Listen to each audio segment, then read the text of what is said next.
Есть все возможности для использования потенциала электроэнергии. На сегодняшний день уже есть определен, по сути, стратегический партнер, да, заключено соответствующее соглашение, и прорабатывается уже пул потенциальных инвесторов.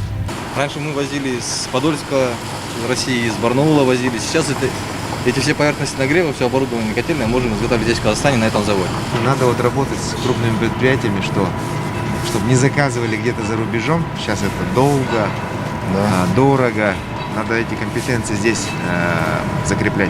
Самые такие компании, BI Group, Базис, они берут этот кирпич, на Астану берут. Вот этот кирпич, он дефицит большой у нас, особенно в строительный сезон. Спрос есть, надо этот спрос удовлетворять, надо расширяться. Наладка электрощитового оборудования низкого и среднего напряжения.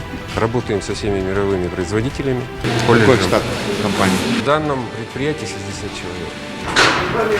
Пример именно не на словах, на деле социальной ответственности бизнеса. Сами построили, смодернизировали существующий промышленный цех, переделали его в хоккейный корт. У нас проблема здесь с детскими площадками. Машин понаставили здесь ни пожарный, ни скорый не может подъехать. Надо изучить, сколько здесь автолюбителей, сколько здесь пенсионеров, сколько здесь детей. И исходя из этого, по всем целевым аудиториям поработать.